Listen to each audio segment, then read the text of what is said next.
There's an apocryphal story from a front page headline in the London Times. Small earthquake in Chile, not many dead. Of course, there are people dead in the eastern part of Ukraine, but they've all been killed by the allies of the United Kingdom and the United States and NATO. And indeed, they were probably killed by weapons that we supplied also. But it is a small earthquake in geopolitical terms. Here's what I mean by that. We were told by the British intelligence services through their usual mouthpiece, the Sunday Times, that Russia was going to invade Ukraine with over 200,000 soldiers, occupy the entire country, garrison its capital, Kiev, install a puppet government, and that the Ukrainian state would disappear. None of that has happened, and as far as I can see, will ever happen. It was just another lie, like the Iraq War WMD lies. We're either ruled by idiots who believe the things that they tell us, or by knaves who don't believe them but are wicked enough to try and mislead us. There has been no Russian invasion of Ukraine. Not a single Russian soldier is in eastern Ukraine, in the two breakaway republics which have now been officially recognized by Russia and by other countries like Cuba and Nicaragua and Syria and so on. Now, let me be clear about something. I'm not rejoicing at the situation in eastern Ukraine. Far from it. I'm crying about it. I believed that the Minsk agreements were the best solution to the crisis in the east of Ukraine. Now that they have ended up in the trash can of history, let me quickly reprise them to you. It demanded a Minsk agreement signed by the Ukrainian government and the German government, the French government, and adopted by the United Nations Security Council. These agreements required a ceasefire on the line of control between Ukraine proper and its breakaway republics that broke away because their president, the one they all voted for, had been toppled in a coup, a violent coup. He'd had to run for his life. The parliament was burned down. Anti-Russian laws were immediately passed by legislators with guns pointed at their heads, literally. So these two breakaway republics would not accept that. So in that line of control, there has been for 8 years daily killing. 14,000 Ukrainians killed. Absolutely ignored, by the way, by the mainstream media in the West. But insofar as that conflict was ever referred to, it was referred to as a conflict between Ukraine and, in a dehumanized way, Russian-backed separatists in breakaway republics. Now that what's happened has happened, of course, they're Ukrainians again. They've been taken hostage, captured by Russia. So a ceasefire, no more killing on that line between the two parts of Ukraine, no foreign forces or heavy weapons to be permitted along that border line, and, key point, these breakaway republics were to be given special status, autonomous status within the state of Ukraine. Russia was not a party to the Minsk agreements. Its signature does not lie upon them, but they very strongly wanted them to succeed. They very strongly wanted them to be observed, but they were never observed. Even as late as last week, Putin was demanding through the French president, the German chancellor, and others that the Minsk agreements be implemented as the only solution to the conflict in eastern Ukraine, but they have gone up in flames. Indeed, the Ukrainian regime in Kiev never had any intention of implementing those agreements. So there's not a single Russian soldier, not a single Russian tank, not a single piece of military hardware belonging to Russia in eastern Ukraine, but the entire world has gone mad, describing it as a massive invasion of Ukraine without a single shot being fired by Russia, a single Russian soldier on the ground. Now, Russia has taken permission from the Duma to move its forces as peacekeepers into eastern Ukraine, but they will probably not even be necessary because the Ukrainian regime would surely not be stupid enough to fire on Russian soldiers. So the very prospect of these Russian soldiers being there probably brings an end to this particular crisis. And that's a good thing, no? Well, yes, if you want peace. No, if you want war. No, if your entire purpose was to generate the kind of international crisis that we now have. It has given a new lease of life to some unlikely warriors, the charge of the lightweight brigade. Let's take the British Defence Minister, Ben Wallace, who once served in the Scots Guards, though I saw more action in the NAFI when I was in the Army Cadet Force, Royal Artillery Battery 2, than Ben Wallace ever saw, I can assure you. But Ben Wallace actually said today that his regiment, the Scots Guards, had kicked Russia's arse in the Crimean War and could do so again. Let me examine that statement in closer detail. The Crimean War ended 166 years ago, before the Russian Revolution, before the overthrow of the Russian Revolution. So 3 regimes ago, 3 epochs in Russian history ago. Since when Russia and the Soviet Union destroyed Hitler fascism in the ruins of Berlin. Since when Russia became a nuclear power, then a nuclear superpower, now a hypersonic nuclear superpower. Ben Wallace thinks the Scots Guards could kick Russia's arse. Secondly, and in parenthesis, his memory of the history of the Crimean War doesn't quite square with mine. Into the guns rode the gallant 600. The atrocities of the Crimean War, the suffering of our soldiers in the Korean War appears all to have escaped our defense minister's historical memory.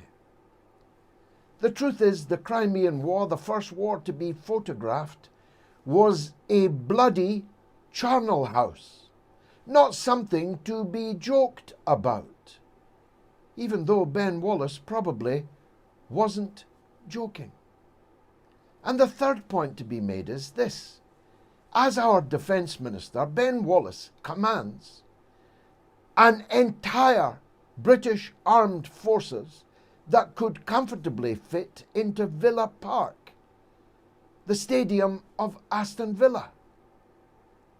Russia has almost as many men in one parachute regiment, 60,000 of them, as the total of all our Army, Navy, and Air Force.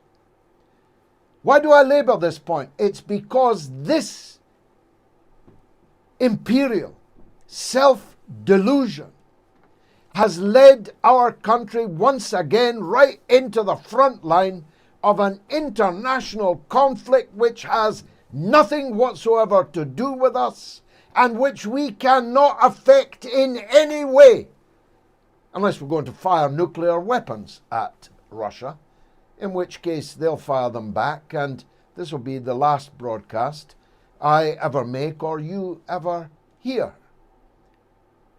But short of firing our US-controlled Trident submarine missiles at Russia, we cannot affect this conflict in any way. All we can do is hurl shouty, sweary words at Russia. The fact that so many of our people have not yet cottoned on to this is a major problem in British life, because it leads to our people falling in behind every brassy bugle, every sordid drumbeat that every British government, Labour or Conservative, has issued forth over recent decades. And this amongst people who know that our media are liars, know that our political class are liars. It includes people who know that they were all lying about Corbyn. It includes people who believe that they're all lying about Boris.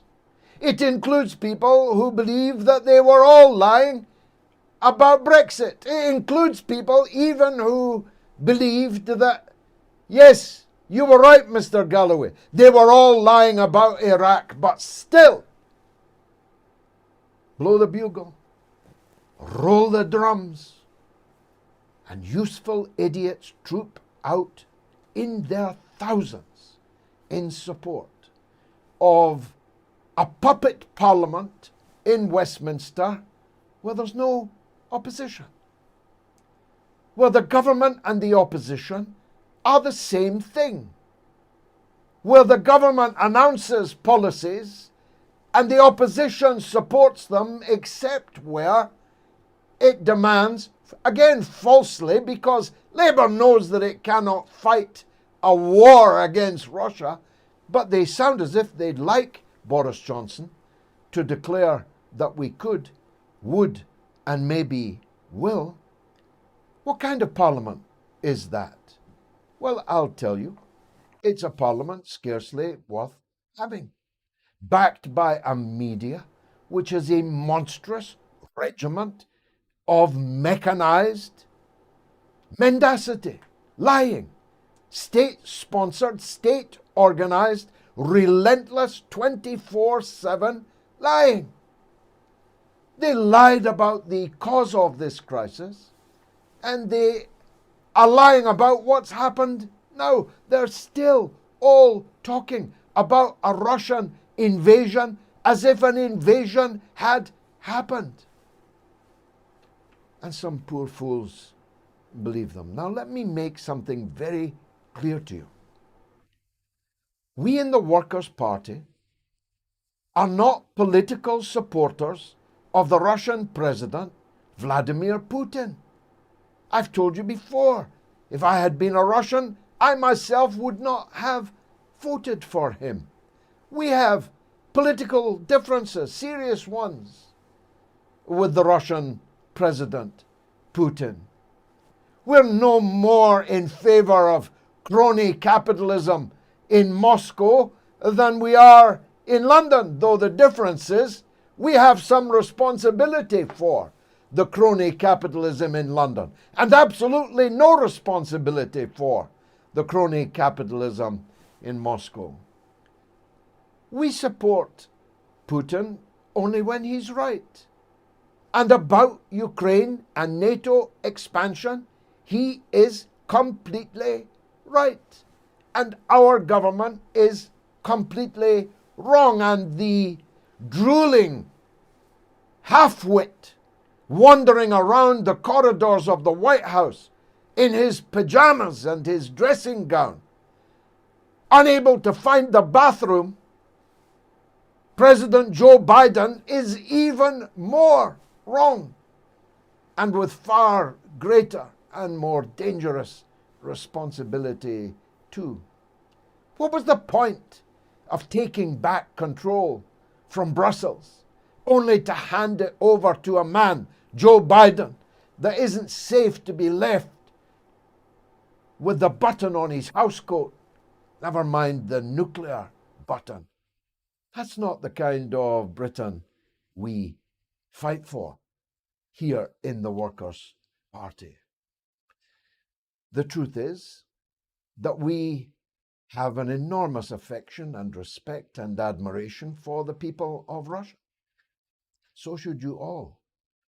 If it was not for the people of Russia and their Red Army, I'd be speaking to you tonight in German, except I wouldn't be speaking at all, and you probably would be in no place to listen. If not for the Red Army, Hitler fascism and its successors might still be ruling all of Europe, and with its fascist allies, all of the world. Don't you see that Russia, as a country, as a people, is deserving of rather more respect than they are shown by our political class and their armed with typewriters, journalistic auxiliaries? We insist on that. We give no blank checks to Putin or any other country, state, political party, political force. We treat each issue on its merits, and here the merits are clear. As is now abundantly clear, our country and the rest of NATO gave solemn and binding assurances to the Soviet leader Gorbachev, who later became, albeit briefly, the head of the successor state of Russia, that NATO would not expand 1 inch, I quote, 1 inch east of the river Elbe. These promises have all been broken, and Russia, which has twice been invaded from the west by Napoleon, then by Hitler, will never allow it to be third time lucky for any invader. Be sure about that. Russia would destroy the world rather than allow itself to be invaded and conquered again. Be sure about that. And be sure that you're ready to test my hypothesis on that. Russia has every right to reject the imperial war machine that is NATO, coming ever closer to its borders.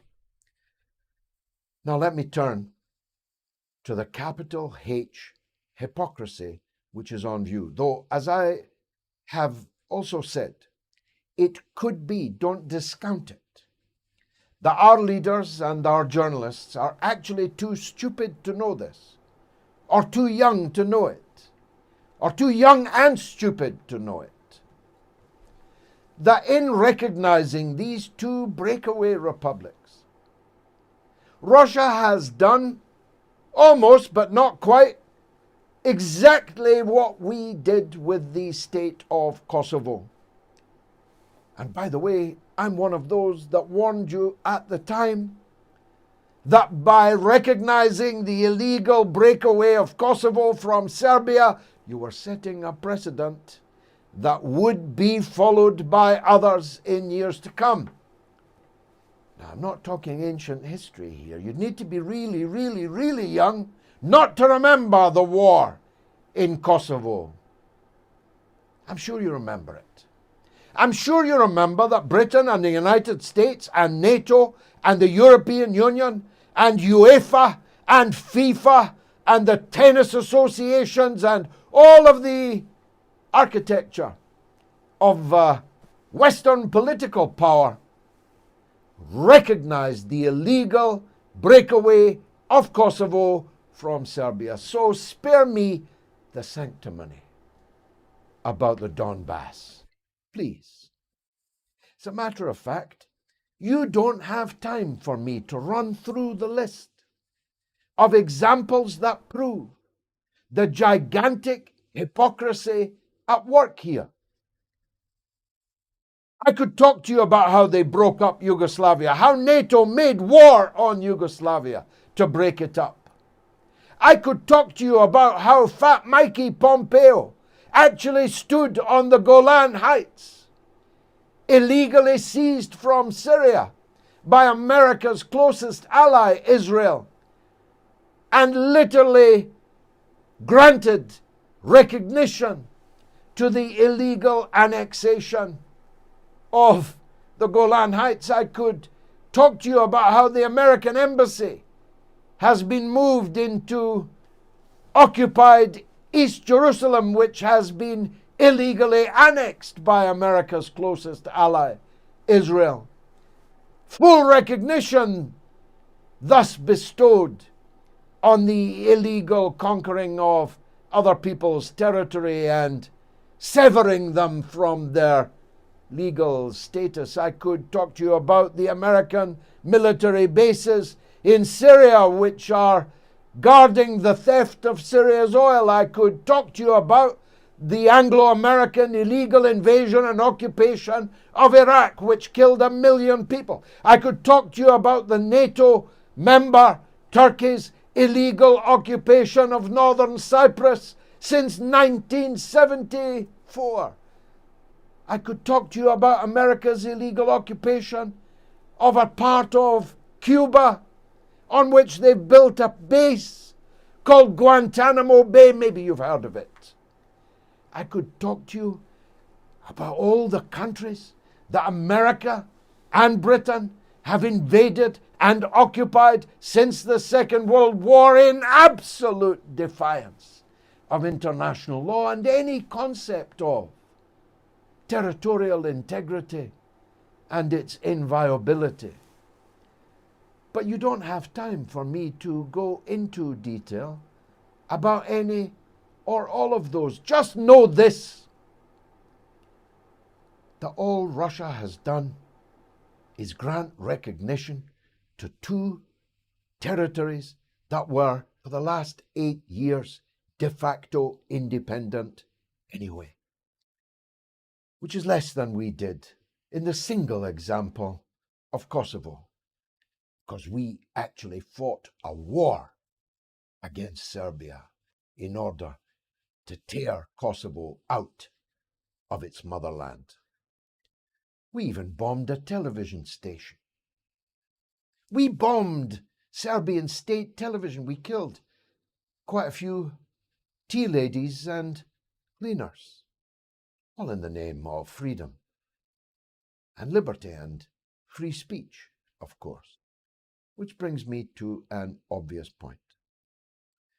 This afternoon in the House of Commons, Boris Johnson buckled, I know it sounds hard to believe, to Keir Starmer's heavy blows on the subject of RT, an increasingly influential platform with which I am associated. It is the biggest television station in the Arab world. It's the biggest television station in Latin America. It's the third biggest television station in Germany before the German government put it off air. Boris Johnson buckled and said that they'd asked Ofcom, which is, of course, a thoroughly independent organisation. If you believe that, I've got a bridge here in Edinburgh that I can sell you, going cheap.